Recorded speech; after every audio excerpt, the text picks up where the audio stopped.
Mbote bandeko na ngai ya Facebook, nasana esenkozala na bilili na bino lelo na ntongo ya lelo. Na sepeli mingi lelo tosola likambo etali Ecclésiaste 7:8. Eza kolobela mieux esengo mingi ebandeli likambo suki ya likambo ke ebandeli na yango. Po mingi ntango tobandaka kosala likambo tokoki kozwala bakritike bato bakoki kotonga to mpe kodécourage yo to mpe koyebisa yo nzela wana eza malamu te, mais soki oyebi koza na nzela malamu oyo ke nzambe atikeli motema na yo, oyo oyebi vision oyo oza nango, oyebi ndenge nini nzambe alakisaki yo ndenge fosala, alors ezalaka mpasi mingi kotambola na bato oyo bayebi te eloko nini nzambe atia na motema na yo, mais yo moko motu nde oyebi eloko nini ozosala. Alors esengeli kozala toujours na courage kocontinue eloko wana mpona suka na yango nde bato bakoba ya solo azalaki na raison, ya solo azalaki na raison.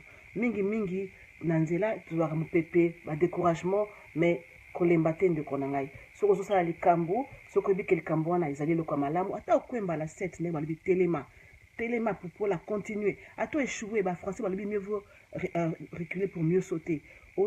Alors na ntango wana nde okoyeba ke ntango osilisi makambo azosala nde bato bakomonaki ya solo likambo ezali kosala ezalaki ya solo mpe olongi yango wana kolemba te. Donc après tokomi na souhaiter bino vraiment un bon week-end. Nzambe apambola bino tokokota na lobi na kosolola likambo etali relation jeune fille jeune homme, mariage, et kozala peut-être un peu plus long mpona oyo basala basuggestion baquestion mokoki koinbox ngai na kolobela yango lobi na à partir de midi. Nzambe apambola bino mpe tosoli lisusu lobi.